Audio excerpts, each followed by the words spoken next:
this episode is let's talk about fulfillment.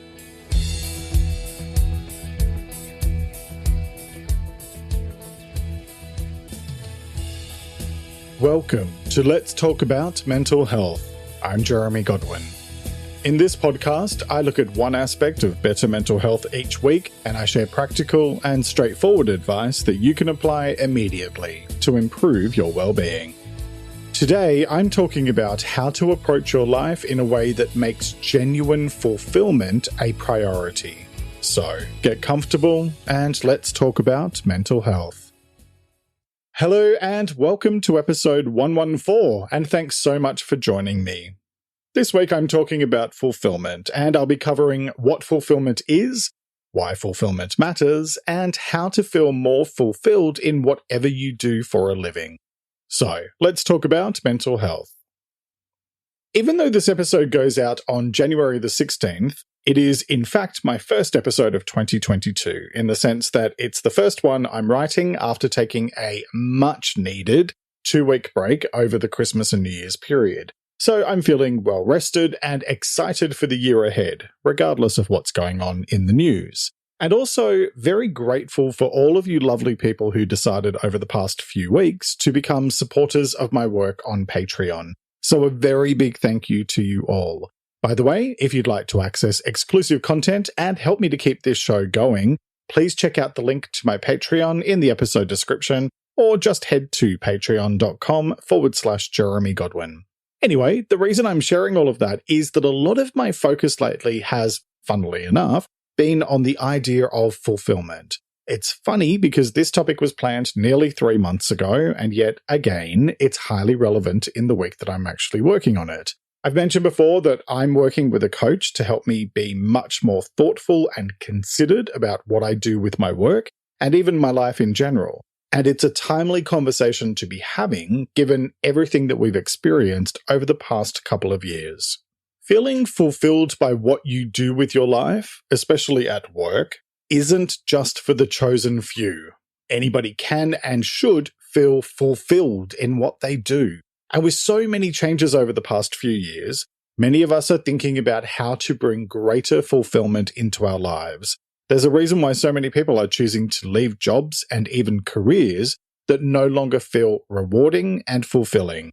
And yes, I'm talking about the Great Resignation, as it's being called, where hundreds of thousands of people, if not more, are choosing to leave jobs that are unfulfilling and meaningless, which is currently having a massive flow-on effect into most areas of employment.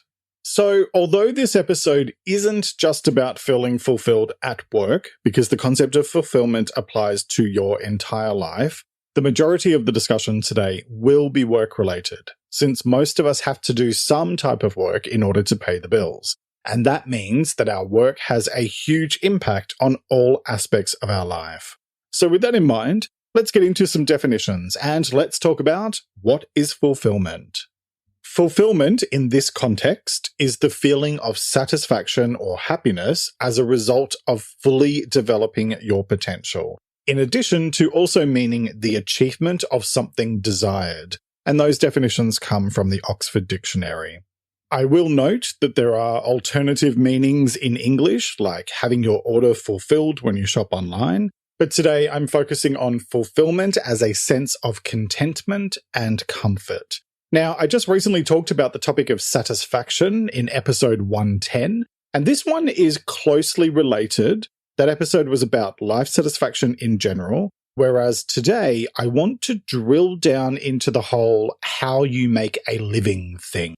Like I said at the end of last week's episode, I was recently watching a video by the writer and speaker Simon Sinek, where he suggested that doing work that makes us feel fulfilled should be the norm, instead of some magical concept that only an elite few ever get to experience. In other words, fulfillment should be a basic entitlement, especially since our work has such a big effect on every single aspect of our lives. And it was such a good point that I decided to explore that here. And that leads nicely into the next part of this episode, which is why fulfillment matters. And it matters because it's about the quality of your life, which again is something I talked about in the satisfaction episode, episode 110. Fulfillment is not a privilege, it's a basic right. What's the point of doing something that leaves you feeling unfulfilled or, worse yet, miserable? Your life needs to be lived to the fullest every single day. So it's up to you to make changes that help you to feel more fulfilled and satisfied. This is why I find the ongoing conversation about the Great Resignation to be really interesting from both a sociological standpoint and a psychological one. There are lots of different reasons why so many people are choosing to leave their jobs or even their career fields. And since we're all unique, it's virtually impossible to pin the reasons why it's happening down to just one or two things. But according to a recent article by Harvard Business Review, which I'll link to in the transcript, the highest resignation rates have been amongst those aged 30 to 45. That's interesting because those of us in that age group have traditionally been focused on consolidating our place in life as we mature. In other words, putting down roots and settling into who we are as independent adults. Even just 10 or 20 years ago, that was the phase of life where moving from job to job or changing career fields was seen as being risky. And yet now, more and more of us are choosing to pack it all in and try something completely new. Why? Because life is too short to waste it on a job or career that leaves you feeling unfulfilled. What's the point of dragging yourself to work every single day and giving most of your energy away if it's not adding any value to your life? When you think about what you do with your life, especially in terms of your work, it doesn't specifically define you. However, it definitely plays a huge role in what your life looks and feels like. I'm sure I would be a very different person if I were working in a different field to the one I'm in. I mean, I'd fundamentally be the same person, but since my day-to-day work would be quite different, then that would have a flow-on effect to all areas of my life. I've done the unfulfilling jobs before. I've worked in career fields where the main driver was money and climbing the ladder, and I can tell you that for many people, not just me, the extra pay and the job titles don't matter if your heart isn't in it. I mean, you don't have to bounce out of bed with glee every day to go to work, but it should feel at least somewhat rewarding. Otherwise, you're just dragging your carcass back and forth to the office or the home office for no real return on the investment of your time. So how do you create a greater sense of fulfillment in whatever you do for a living and in your life generally? Well, let's get into the how-to part of today's episode and let's talk about how to feel more fulfilled. Okay, let's begin with the big one, and it is manage your mindset. And what I mean by this is that you can either choose to look externally for validation or internally. But since all you have direct control over is yourself and what you choose to do and say, looking to be validated by external factors or other people isn't going to help you find a sustainable sense of fulfillment. It's why finding your sense of identity in your work can be problematic, because it's not within your direct control, since it's so heavily influenced by external factors like the market or what's going on in the business, etc. So really focus on creating a sense of fulfillment and joy from within, rather than chasing it from external factors. I've covered a few topics relevant to this point in the past. I covered control in episode 48, mindset in episode 31, and identity in episode 30, along with joy in episode 93. So check those out for more advice to help you manage your mindset. Okay, my next point is identify and focus on your priorities. It's really easy to go through life without ever stopping and consciously considering what really matters to you. But if you do that, then it also becomes easy for the stuff that doesn't actually matter to take over your life. Take time out on a regular basis to reflect on what is most important to you. For example, the people you care about. And consider how those priorities relate to all areas of your life.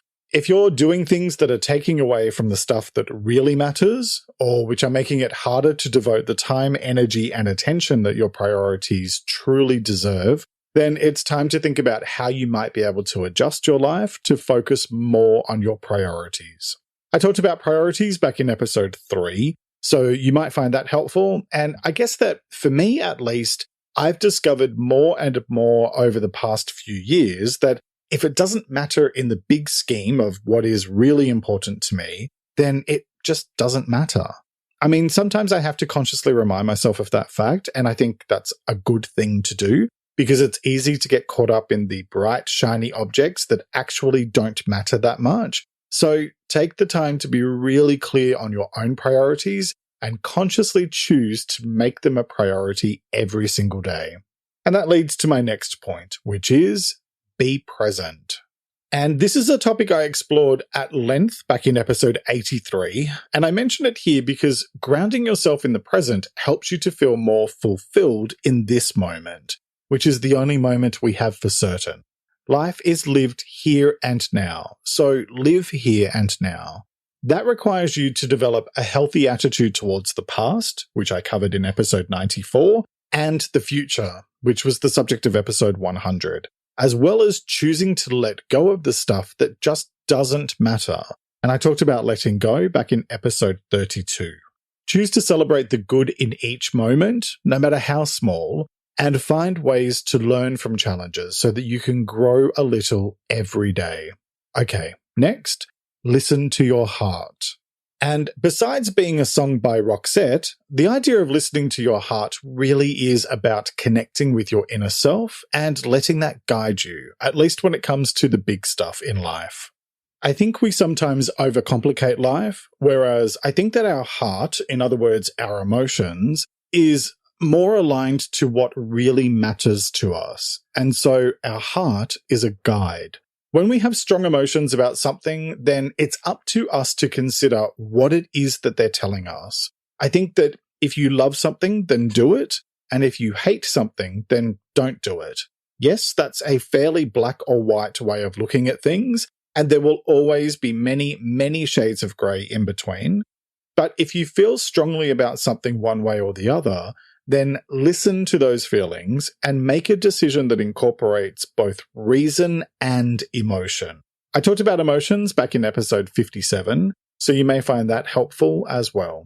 All right, so my next point is reframe success. And by this, I'm suggesting that you focus on how you're making a difference in your life. For example, I push myself to focus more on the feedback I receive from listeners like yourself about how my work is making a difference, rather than letting myself purely focus on the numbers and how well the show is performing. I'll be honest and say that's tough to do, because the numbers are generally much more tangible and easier to access at the push of a button, but they don't tell me how my work made people feel, and that's what matters most to me. Speaking of, if you're listening to me on Spotify and enjoying this episode, then you can let me know by giving it a 5-star rating. Yes, Spotify has a ratings option now. And that also helps new people to find the show. Also, if you're listening to me on Apple Podcasts, you could do that as well, and that would be very helpful. Plus, it would let me know that you're finding my content helpful, which is what makes me feel fulfilled. And as I've mentioned in previous episodes, I keep a nice feedback folder on my phone where I keep screenshots of, you guessed it, nice feedback that I receive via my 2 Instagram accounts, at LTA Mental Health and at Jeremy Godwin Official. And those help to serve as a nice reminder of how what I do helps people, which is the main way that I choose to measure my success. So, consider how you can measure your own success in a way that feels fulfilling to you. And I covered success back in episode 74. One way you can do that is with my next point, which is focus on true abundance. And this is about focusing on what you have in your life rather than what you do not, especially when it comes to the stuff that money just cannot buy, like genuine love and connection. I talked about abundance back in episode 111 and gratitude in episode 46, so check those out for more. Next, have a realistic attitude towards work, because it won't love you back. And the fact is that you are replaceable. So have an identity that isn't wholly and solely about what you do for a living. I remember at one of my more recent jobs, there was a running joke about just how quickly they would advertise to replace someone when they resigned. It would be advertised within a matter of hours. And the joke was that if you had passed away, they'd probably have your role posted online before the body was even cold. I know, not the best thing to joke about. But the truth of the matter is that most employers focus on the fact that ultimately they have a business to run. So don't expect sentiment to get in the way of that. Here's my point. Don't let your work be your whole focus. Make time for what really matters most to you, such as your family, friends, and personal interests. And again, I covered priorities back in episode 3. If your work doesn't allow you enough time to enjoy all the things you care about, there's a problem. Speaking of, my next point is find a job you actually enjoy. Look, I personally do not think that you have to absolutely love your job, mainly because that can be dangerous in terms of it potentially taking over your life and taking you away from the people and things that really matter to you. And that's where boundaries come in, which I'll cover in the next point. But at the very least, I think you need to enjoy what you do, in the sense that it makes you feel like you're doing something worthwhile rather than just wasting your time at a dead-end job. We all have bills to pay, but if the work you do to pay those bills feels like it's sucking the life out of you, then that is going to lead you to feel unfulfilled and probably completely miserable. So find work that you feel good about doing. Next, set and maintain boundaries. And is anybody really surprised that I mentioned this one, since I talk about boundaries pretty much every single episode? Plus, I already warned you in the last point I was bringing this one up. Look, even if you really enjoy what you do and you feel fulfilled by it, you still need to make sure it doesn't creep its way into every area of your life. Otherwise, you'll wind up feeling exhausted.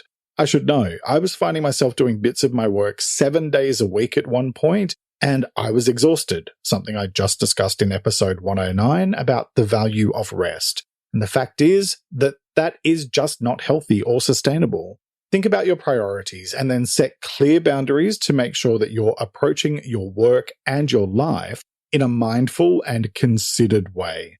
I talked about boundaries in episode 53, plus I touched on this more in the work episode, which was episode 87. So check those out. Okay, so my next tip is, if you feel like you can do better, then do better. And this applies to both work and life in general. Honestly, if you ever find yourself in any situation in life where you're thinking, I could do better than this, then guess what? You can do better. Because to get to that point means you're probably already fairly dissatisfied in whatever the situation is, so it's probably time to change. And bear in mind what I say quite often in this show, if nothing changes, then nothing changes. Speaking of change and new things, my next point is spice up your life.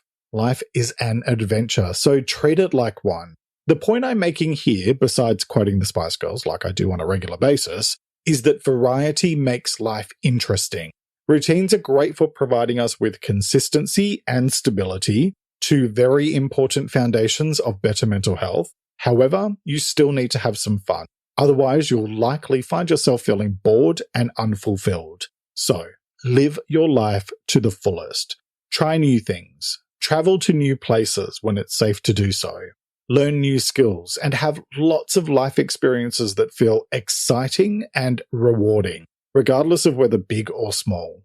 Alright, my next point is choose who you spend your time with.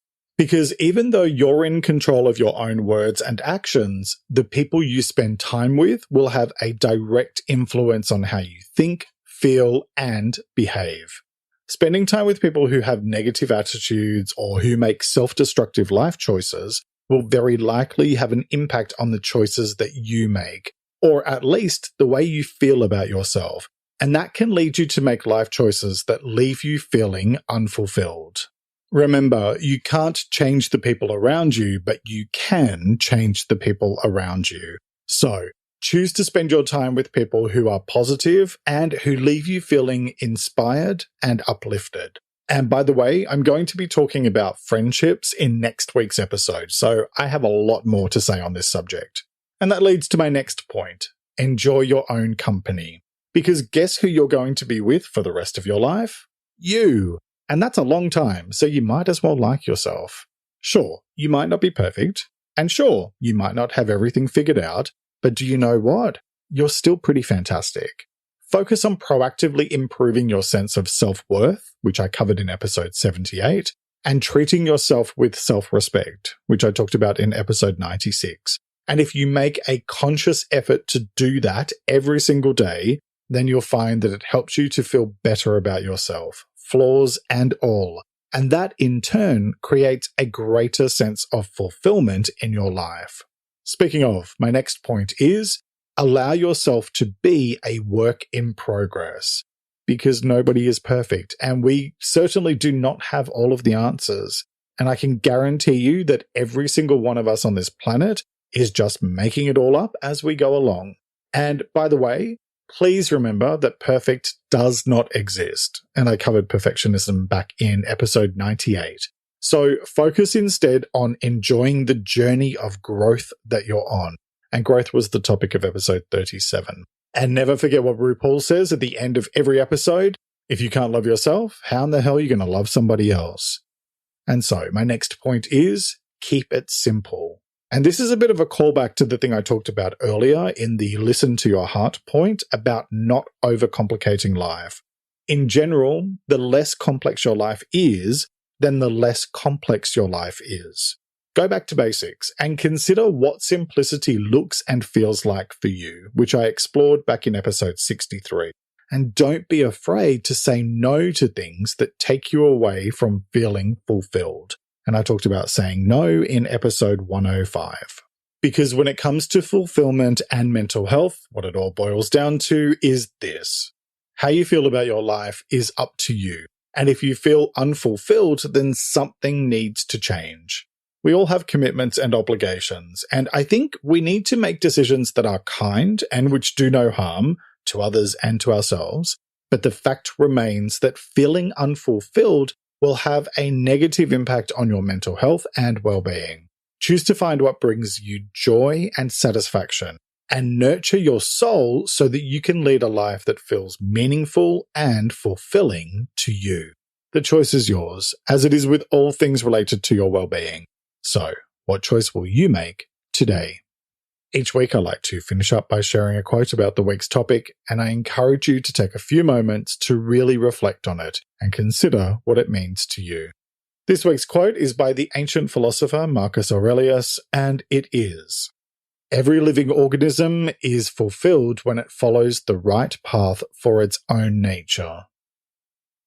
Let me repeat that. Every living organism is fulfilled when it follows the right path for its own nature. All right, that's nearly it for this week.